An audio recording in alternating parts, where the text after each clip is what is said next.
After this video, you're going to have the only 6 key themes you need from Macbeth. And when I say these will link to absolutely anything, any question you get, you'll be able to link these. So I'm going to go through the 6 that you need to know and a really easy way for you to remember them. So if you watch this video, you're going to be sorted for any question that comes up from Macbeth.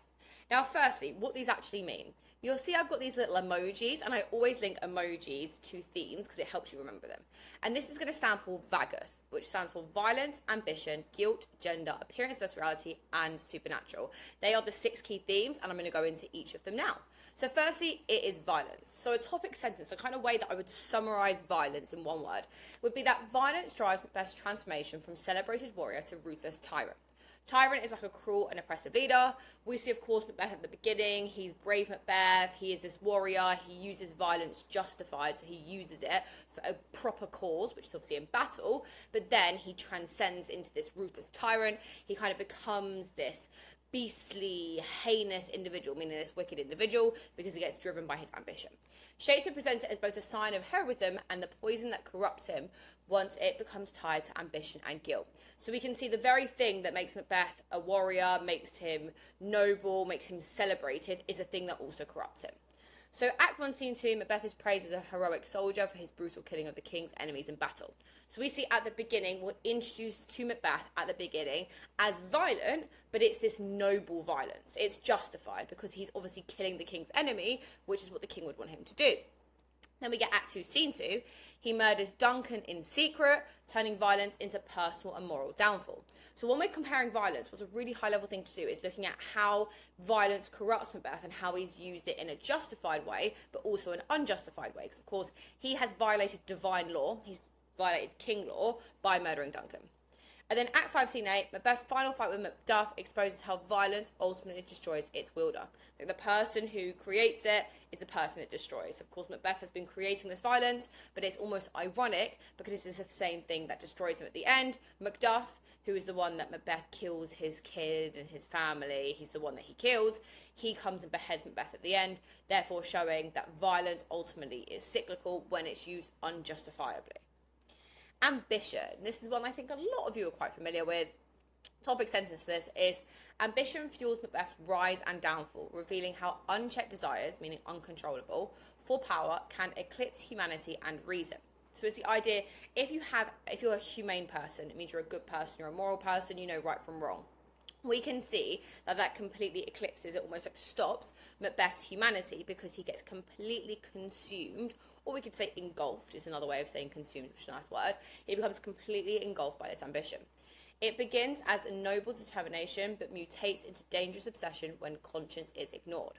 Now, conscience is knowing right from wrong. So we can see it's very clear that Macbeth starts to have these guilty thoughts and he starts to have these hallucinations. He is aware that what he's doing is immoral, yet because his ambition is so unchecked, it's so uncontrollable, he almost feels he can't stop it.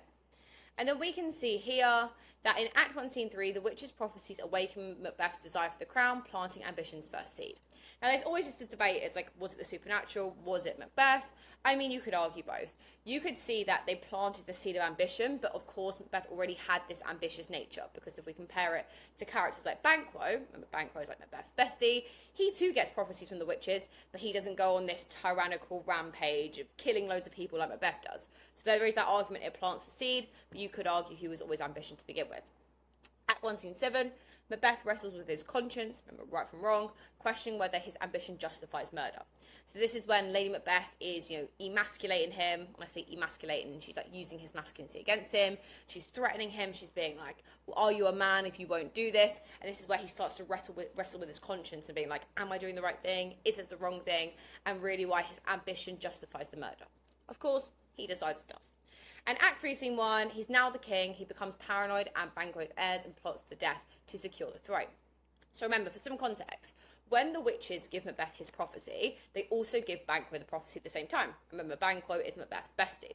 And they say that Banquo's heirs, Banquo's children, are in line to be thrown. So Macbeth's panicking. He's obviously got the throne, but illegitimately, because remember, he's not the legit king. He's taken it illegitimately, and now he's paranoid he's going to lose it. So that's why he goes out to kill Banquo and his son, Fleance. If anyone remembers the name of Banquo's son, it's Fleance. Fleance escapes, Banquo does get killed, because his ambition, he's so ambitious to keep this illegitimate crown because he's not the legit king, right? It's not legit. He's not meant to be king. He's basically decided he wanted to be king. Now looking at guilt. So our topic sentence for this is guilt infects both Macbeth and Lady Macbeth, turning success into suffering as they both become carcasses of insanity. So we can see that Macbeth and Lady Macbeth possess a lot of power and sanity at the beginning. Yet, of course, because of their unscrupulous, meaning immoral, actions, they both basically have this descent into insanity. We see Lady Macbeth gets her a lot quicker than Macbeth, because remember, Lady Macbeth kills herself at the end, whereas Macbeth doesn't. He gets beheaded by Macduff, and they both become this carcasses of insanity. So carcasses of insanity is that they imagine a carcass is almost like the meats and bones of, like, if you have ever seen like a carcass on the floor of like an animal that's died and it's kind of left to deteriorate, that's a carcass. It's like the meats and bones of what was left over. That's almost like what they become. They become like a shell of their former selves. They're no longer these sane individuals with the ability to think rationally and think through things. They're completely disorientated with the idea of guilt and what they've done and the weight of the murder on their conscience, which is knowing right from wrong. Shakespeare shows how conscience cannot be silenced, even by power or denial, as both characters unravel beneath its weight. So we see like the weight of their morality and conscience is almost on their shoulder, and they unravel. They become these carcasses of insanity, and Shakespeare is ultimately showing that you cannot escape your conscience. You cannot escape violation of divine law. Remember, divine law is the law of God. They have gone against God by killing the king. And we can see here in Act 2, Scene 2 of Duncan's murder, Macbeth is immediately consumed by horror and regret. So we can see that he starts to get this unraveling by the weight of his conscience. We can start to see this descent, like him going down, becoming this carcass of insanity. And then Act 3, Scene 4, Banquo's ghost appeared at the banquet, showing guilt haunting Macbeth's mind. So remember, Macbeth gets Banquo killed. He is his bestie. He gets him killed because he's scared that because of the witch's prophecies, Banquo's sons are going to become king. And he obviously is like, oh my gosh, I've just already killed the king to become king. I'm not going to let anyone else take that throne. So he starts to see, when he has killed Banquo, this guilt is starting to torment him. And he's starting to get these physical manifestations of his guilt through, of course, these hallucinations. And he's in public as well, which is like the creme de la creme of his guilt, because it is really showing that it's not even just personally he's getting this internal conflict. It is basically completely engulfed him to the point where he can't even consume it, he can't even hide it in public. Act 5, Scene 1, Lady Macbeth's sleepwalking exposes her mental collapse under unbearable guilt. So we can see here that, of course, Lady Macbeth's sleepwalking state, this is when, before she takes her own life, she is in this state of sleepwalking, because again, she's been completely engulfed by her guilt, she's been consumed by it. And it's actually really interesting that Lady Macbeth, despite initially being the one who's like to Macbeth, we don't need to worry, stop worrying so much, she's the one who accelerates her own downfall, and she becomes this carcass of insanity, completely consumed by guilt, sooner than Macbeth does. And then talking about gender, we've got the play challenges Jacobean gender expectations, presenting power as fluid and showing how masculinity and femininity can be performed or weaponized. So when I say can be performed or weaponized, we can see that Lady Macbeth is very performative in her gender. She utilizes her feminine exterior in order to manipulate not just society, but definitely Macbeth. Because of course, there is no expectations for a woman to be so brutal and ruthless. Almost we could argue that Lady Macbeth is the tyrannical force behind Macbeth. She is like propelling his violence, she's propelling his cruelty, and it's also weaponized, it's used against people. So Lady Macbeth subverts femininity by emasculating Macbeth. When I say subverts, it means that she goes against it. And emasculating is that she uses his masculinity against him. She knows that at this time, being a man was really tied to being a soldier and being brave. So if she completely undermines his status as a man, she's undermining everything else around it. So we can see in these moments, Act 1, Scene 5, Lady Macbeth rejects traditional femininity, calling on dark forces to remove her weakness. So we can see here again, she completely subverts, she goes against the idea of Jacobean femininity. She almost is alike to a fourth witch, which is a really nice way you can almost argue an interpretation, saying like, alternatively, we could almost see Lady Macbeth as the fourth witch in the play, because not only does she subvert these feminine expectations, she almost tries to align herself more with the supernatural. And then we've also got Act 1, Scene 7. She mocks Macbeth's manhood to manipulate him into killing Duncan. So she is emasculating him. She's using that as a tactic, therefore reinforcing the idea that this gender is performative, it's weaponized, because she's weaponizing it against Macbeth. She's using it as a tool to try and taunt him and make him commit regicide, which is killing of the king. And then Act 5, Scene 1, her breakdown reveals the emotional cost of suppressing natural feelings for control. So we can actually see that although Lady Macbeth does subvert these gender expectations and these gender norms, she ultimately is still contained to these gender expectations of women being more emotional, because we see at the end, of course, she takes her own life, and that is driven by this emotion, her being completely consumed by it. Although we see Macbeth is consumed by it, he doesn't take his own life in the same way that Lady Macbeth does. And then appearance versus reality. So this is our A in our vagus. So our topic sentence is Shakespeare exposes deception as the foundation of corruption, revealing how appearances conceal moral decay. So when I say appearance versus reality, it's like how someone appears versus the reality of their nature.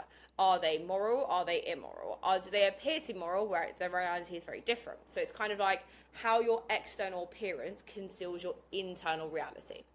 Nothing is what it seems. Manipulation of false virtue create a world where truth is blurred.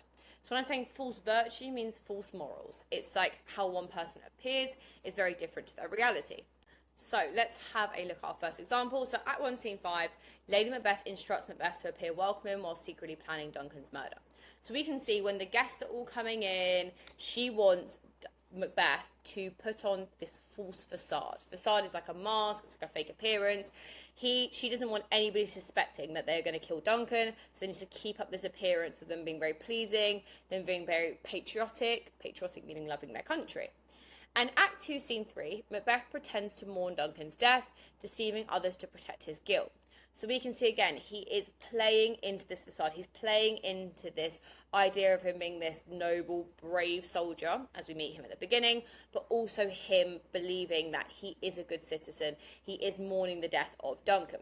Whereas if we compare that with other characters like Macduff, Macduff genuinely mourns Scotland and mourns the king. So we see that through his reactions. Remember, Macduff is the guy who ends up beheading Macbeth at the end. He's the one who ends up killing him. But Macduff is the one that he's very patriotic, and he's a very stark contrast to Macbeth. So we can really see this idea of appearance versus reality is amplified, especially when comparing it to characters like Macduff. And then Act 5, Scene 5, Macbeth's reflection on life's emptiness shows how illusion has governed his entire existence. How this idea that he is under this illusion, he's under this disguise, he has been false, he's not been true to himself, he's been appearing in one way, yet his reality is the other. And then we have finally the supernatural, which is our S in vagus. So our topic sentence for us is the supernatural instantly establishes ambiguity and chaos. When I say ambiguity, it means it's unclear, and chaos is because, remember, they are the first characters we encounter in Act 1, Scene 1, and the fact that it comes in with thunder and lightning, you instantly establish this theme of chaos that runs throughout the rest of the play. It blurs the boundary between destiny and free will, driving Macbeth towards delusion and self-destruction. So we can kind of see that it has this idea of destiny. It's like someone's destiny, what they're predestined to go to. If you've ever heard the idea of destiny, the school you go to, for example, would be your destiny, if someone believed in that. Or free will is that you get to choose it, so i.e. you get to choose the school you go to. It's not been predetermined by any other thing. And it's driving Macbeth towards delusion and self-destruction. So we can see that particularly the effect of the supernatural is most shown through Macbeth, but we of course see it shown through the witches themselves. So we get in Act 1, Scene 1, the witches gather in a storm, creating an atmosphere of disorder and dark prophecy. So like I said, that sets the tone for the rest of the play. Shakespeare hasn't just put it in there for no reason. He's done that intentionally to set this dark, menacing tone and the fact that all of this chaos will ensue after it. And then we get Act 4, Scene 1, the apparitions mislead Macbeth, giving him reckless confidence and false security.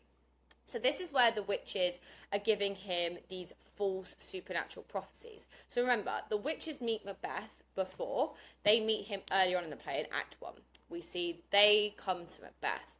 Then in Act 4, Macbeth has got so egotistical that he genuinely believes that all of the prophecies will come true. He goes to the witches. Now, it's really interesting that obviously they went to him before. He goes to them. And because he's going to them, they're like, this guy. He actually thinks he's better than us. He thinks he's more powerful than us. Let's give him these prophecies that are true, but also not true. Because they really, again, personify this idea of appearance versus reality. They're very deceptive. And they give him this false sense of security. They tell him things like, oh, you know, no one's going to be able to harm you unless they're born from a woman. Now, anyone born from a woman can't harm you. So Macbeth is like, sweet. Everyone is born from a woman because that's how life comes to be. So literally no one's going to harm me. Of course, we know that is deceptive because Macduff, who Macbeth kills his family, he is not born from a woman. He was born via a C-section or a cesarean, meaning he technically was born from a woman, but technically he wasn't because he was cut out of his mother's stomach. So things like that, they are always there with this ambiguity, basically meaning they're very unclear, but also there's chaos as well. Act 5, Scene 8. The moving of barn and wood fulfills prophecy, merging nature and the supernatural to seal his downfall. So another thing they tell him in Act 4, Scene 1 is they tell him that he won't be harmed unless barn and wood starts moving. And barn and wood is the woods in front of his castle. So Macbeth is like, sweet again. I literally am never going to get defeated because how could a wood move? That's literally impossible. But the ambiguity element, the unclear element of their prophecy was that all of the Macduff, Malcolm and their soldiers, they came charging to Macbeth by holding trees. So barn and woods looked like it was moving as it was coming towards Macbeth. So there's always this sense of blurring the boundary between destiny and free will, this ambiguity and chaos that is always established through the supernatural. So if you did like this, guys, of course, we have this all in detail, way more detail on the Light Up Hub, but make sure you do subscribe to the channel and I will make sure I link a video for you to watch that helps you more with your